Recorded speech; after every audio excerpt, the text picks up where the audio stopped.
നമസ്കാരം. ന്യൂസ് 18-ൽ രഞ്ജിത്ത് രാമേന്ദ്രൻ മാധവ് സുരേഷുമായി നടത്തിയ സംഭാഷണമാണ്.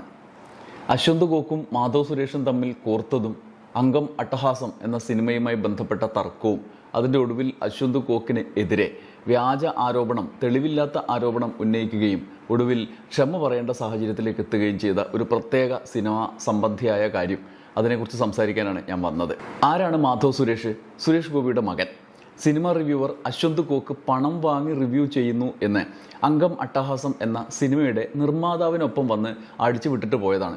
ആദ്യം പ്രസ് മീറ്റിലും പിന്നെ പ്രസ് മീറ്റ് കഴിഞ്ഞ് ന്യൂസ് 18-ൽ പ്രത്യേകമായ അഭിമുഖത്തിലും ഒക്കെ ആവർത്തിച്ച് പറഞ്ഞ ആരോപണം. നേരത്തെയും പലരും ഇത്തരത്തിലുള്ള ആരോപണങ്ങൾ ഒരാൾക്കെതിരെയല്ല പലർക്കെതിരെ ഉന്നയിക്കുന്നത് കണ്ടിട്ടുണ്ട്. ഒടുക്കം അശ്വന്ത് ഗോക്ക് പറഞ്ഞ വിശദീകരണവും അയച്ച വക്കീൽ നോട്ടീസും കണ്ട് അന്തം വിട്ടിരിക്കുകയാണ് മാധവ് സുരേഷ്. അധികാരവും സമ്പത്തും സ്വാധീനവും ഉണ്ടെങ്കിൽ തങ്ങളുടെ ഇഷ്ടക്കേട് മാറ്റാൻ എന്തു വഴിയും സ്വീകരിക്കാം എന്ന് കരുതി ഇനി സിനിമയിലല്ല ഏത് മേഖലയിലായാലും അമ്മാതിരി കാഴ്ചപ്പാടോടുകൂടി ഏറെക്കാലം മുന്നോട്ട് പോകാനാകില്ല എന്ന് ഈ സംഭവം തെളിയിക്കുകയാണ്. രണ്ടും കൽപ്പിച്ച് തിരിച്ച് എഴുന്നേറ്റ് നിന്ന് വെല്ലുവിളിക്കുകയും തങ്ങളുടെ ഭാഗം ആവർത്തിച്ച് പറയാൻ തയ്യാറാവുകയും ചെയ്താൽ അതിന് ഇരയാകുന്ന ആൾ അല്ലെങ്കിൽ വിധേയനാക്കാൻ ഇവർ ഉദ്ദേശിക്കുന്ന ആൾ അങ്ങനെ തലയുയർത്തി നിന്ന് ചോദ്യം ചെയ്താൽ അധികകാലം മുന്നോട്ട് പോകാനാകില്ല, ജനങ്ങൾക്ക് മുന്നിൽ അത് വിശദീകരിക്കപ്പെടും എന്ന് തെളിയിക്കുന്ന സംഭവമാണ് ഇത്.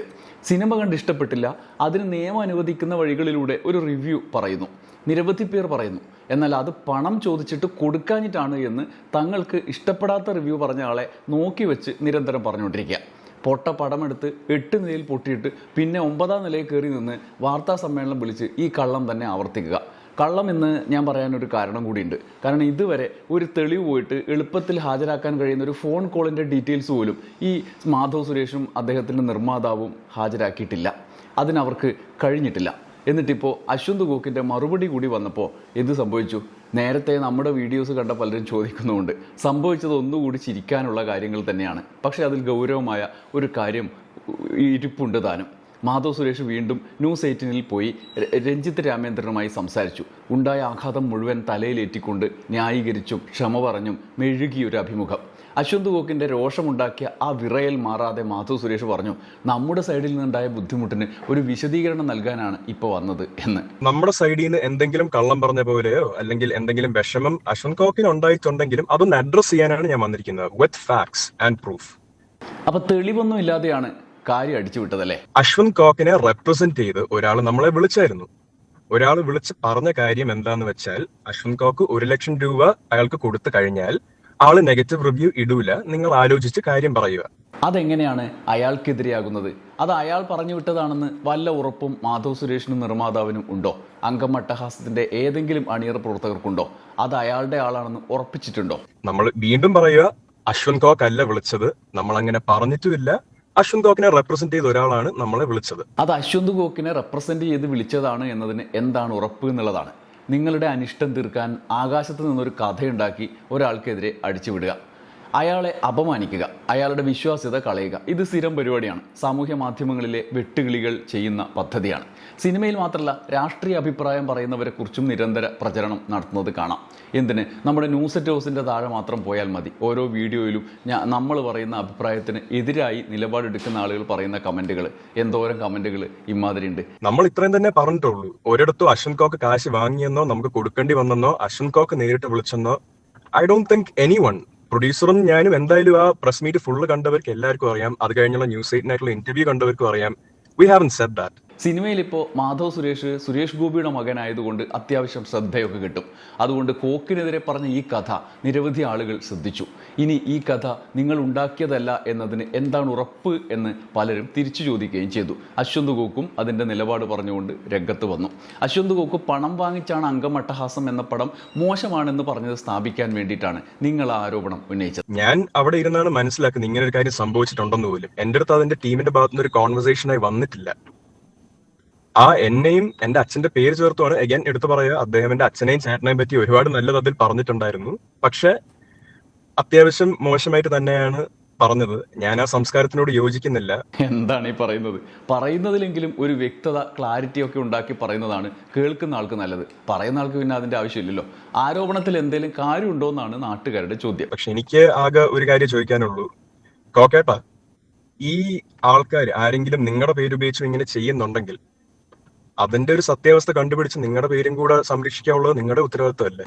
അതായത് ആരോ ഒരാൾ വന്ന് അയാളുടെ പേരിൽ പണം ചോദിച്ചു എന്ന് നിങ്ങൾ തന്നെ പറഞ്ഞിട്ട് അതിന് തെളിവ് ചോദിക്കുമ്പോൾ അത് തെളിയിച്ച് നിങ്ങൾ ശുദ്ധനാകൂ എന്ന് പറയുന്ന പ്രത്യേകതരം പരിപാടി. അത് എവിടുത്തെ പരിപാടിയാണ്? മറ്റു പലയിടത്തും നമ്മളത് കണ്ടിട്ടുണ്ട്. ഇതാണ് പറഞ്ഞത്, സുരേഷ് ഗോപിയുടെ മകൻ എന്ന പേരിൽ മാധവനെ നായകനാക്കി പടം പിടിക്കാനൊക്കെ ആളുണ്ടാവും. ആ പടം നല്ലതാണോ മോശമാണോ എന്ന് പണം കൊടുത്ത് സിനിമ കാണുന്നവന് പറയാൻ അധികാരമുണ്ട്. അത് പറയുമ്പോൾ പറയുന്ന ആളെ വ്യാജ ആരോപണം ഉന്നയിച്ച് അപകീർത്തിപ്പെടുത്തുന്നത് എവിടുത്തെ പരിപാടിയാണ് എന്നതാണ് പ്രശ്നം. അത് കോക്കായാലും ഇനി ആരായാലും. ഞാൻ ഈ പറഞ്ഞതിന്റെ 5% ആൾക്കാർ കാരണം ഉണ്ടാകുന്ന ഒരു ബാഡ് ഇഫക്റ്റിന് എനിക്ക് എല്ലാവരെയും കുറ്റം പറയാൻ പറ്റത്തില്ല. ഞാൻ 95% റിവ്യൂ ചെയ്യുന്ന ആൾക്കാരും ഓണസ്റ്റ് ആയിട്ടാണ് ചെയ്യുന്നതെന്ന് എടുത്തും പറഞ്ഞു. എനിക്ക് പേഴ്സണൽ അനുഭവം ഉണ്ടായത് വെച്ചാണ് ഞാൻ ആ 5%നെ കുറ്റം പറഞ്ഞത്. ആ 95% കഴിഞ്ഞ് നിങ്ങൾ നിശ്ചയിച്ച ചിലർ, അതായത് നിങ്ങളുടെ ആഗ്രഹത്തിനൊത്ത് അഭിപ്രായം പറയാത്ത ചിലർ പണം വാങ്ങി പറഞ്ഞതാണ്, അതിന് ഞങ്ങളുടെ അടുത്ത് ആളെ വിട്ടു എന്നൊക്കെ പറഞ്ഞ് പ്രതികാര പ്രചരണം നടത്തുക. അപ്പോൾ പിന്നെ സ്വാഭാവികമായി അശ്വന്ത് ഗോക്ക് അത് കേട്ടപ്പോൾ പ്രതികരിച്ചു. അതിപ്പോൾ ലേശം താങ്ങാവുന്നതിലും അധികമായി. അദ്ദേഹത്തിൻ്റെ ഭാഷയുടെ ശുദ്ധിയോ സമീപനത്തിൻ്റെ ശുദ്ധിയോ ഒന്നും വിലയിരുത്തപ്പെട്ടില്ല. പകരം അദ്ദേഹത്തിൻ്റെ നിലപാടാണ് ചർച്ചയായത്. വളരെ ശുദ്ധമായ ഭാഷയിൽ അശ്വന്ത് ഗോക്കിൻ്റെ റിവ്യൂവിന് എതിരെ മാധവ് സുരേഷും നിർമ്മാതാവും പറഞ്ഞ വ്യാജമായ കാര്യം ചോദ്യം ചെയ്യപ്പെട്ടു. ഉള്ളടക്കം ചോദ്യം ചെയ്യപ്പെട്ടു. നല്ല ശുദ്ധിയിൽ പൊതിഞ്ഞതുകൊണ്ട് പറഞ്ഞതുകൊണ്ട് മാത്രമായില്ല, പറയുന്നതിൽ ഉദ്ദേശശുദ്ധിയില്ല എന്ന് ഈ ശുദ്ധമായ ഭാഷയുടെ ഉള്ളിൽ കടന്ന ആൾക്കും മനസ്സിലാവും.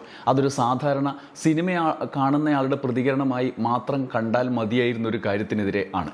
പക്ഷേ ഇനിയും ഇമാതിരി തെളിവിൻ്റെ കണിക പോലും ഇല്ലാത്ത ആരോപണങ്ങളുമായി അംഗം അട്ടഹാസം പോലുള്ള പടവും എടുത്ത് വരരുത്. പക്ഷേ അശ്വന്തിന്റെ പേര് കൂടി ഒരു അഭിമുഖത്തിൽ വരുമ്പോൾ അയാൾക്ക് വേദന ഉണ്ടായി കാണും. അയാളെ സംബന്ധിച്ചാണല്ലോ അതങ്ങനെ പ്രചരിച്ചത്. അശ്വന്ത് കോക്ക് പണം വാങ്ങി എന്നൊക്കെ പറഞ്ഞിട്ട് അത് അയാൾക്ക് വേദന ഉണ്ടായി കാണും. സംശയമില്ലാത്ത കാര്യമാണല്ലോ. തീർച്ചയായിട്ടും. അതുകൊണ്ടാണ് ഞാൻ വീണ്ടും എടുത്ത് പറയുന്നത്, നമ്മൾ ആ പറഞ്ഞ വീഡിയോ പ്രസ് മീറ്റ് ആണെങ്കിലും ന്യൂസ് 18 ഇന്റർവ്യൂ ആണെങ്കിലും പ്ലീസ് ഒന്ന് പോയി കണ്ടു നോക്കുക ഫുൾ ആയിട്ട്. അതിന്റെ കോണ്ടന്റ് പതുക്കെ പുറത്ത് വന്നിട്ടുണ്ട്. ഇത് പലരും ഒരു തിരിച്ചറിവായി എടുത്താൽ വളരെ നല്ലതാണ്. സിനിമ ഒരു സർഗാത്മക പ്രക്രിയയാണ്. അതിനൊപ്പം അതൊരു വ്യവസായവുമാണ്. അതിൽ നിക്ഷേപകർ എന്ന് പറയുന്നത് ഉപാധികളില്ലാതെ വിശ്വസിച്ച് പണം കൊടുത്ത് പടം കാണുന്നവൻ കൂടിയാണ്. അവരുടെ നിക്ഷേപം നഷ്ടമായാൽ അവരെ അഭിപ്രായം പറയും. അത് കലയുണ്ടാക്കിയ കാലം മുതലുള്ള കാര്യമാണ്.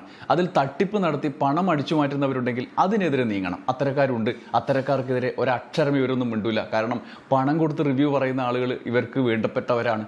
അതുകൊണ്ട് അവർക്കിനി എത്ര പണം കൊടുത്താൽ മതിയല്ലോ. പക്ഷെ പണം സ്വീകരിക്കാത്ത ആളുകൾ ഇവർക്ക് വഴങ്ങുന്നില്ല എന്ന് കാണുമ്പം അവർക്കെതിരെ ഈ പ്രചരണം അടിച്ചുവിടുക.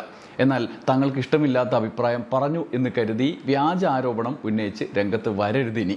അശ്വന്ത് ഗോക്കിൻ്റെയോ മറ്റാരുടെയുമോ സമീപനങ്ങളിൽ വിയോജിപ്പുകൾ ഉണ്ടാകാം. എന്നാൽ അതിനെ നേരിടേണ്ടത് ഇങ്ങനെയല്ല. സോഷ്യൽ മീഡിയയിൽ കാലങ്ങളായി കാണുന്ന ഈ പരിപാടി ഇനിയും തുടരുന്നവർക്ക് ഇതൊരു അനുഭവമായി നിൽക്കും. ഇഷ്ടമില്ലാത്ത അഭിപ്രായം കേട്ടാൽ ഉടനെ അത് എതിരാളികളുടെ പണം വാങ്ങി ചെയ്യുന്നതാണ് എന്നതടക്കം വ്യാജ പ്രചരണം നടത്തുന്നവർ കൂടി ഇതൊക്കെ തിരിച്ചറിഞ്ഞ് കേട്ടാൽ അവർക്ക് തന്നെ കൊള്ളാം. നമുക്ക് പിന്നെ ഈ സംഘർഷങ്ങളിൽ നിന്നും ലേശം മുക്തിയും കിട്ടും. നന്ദി, നമസ്കാരം.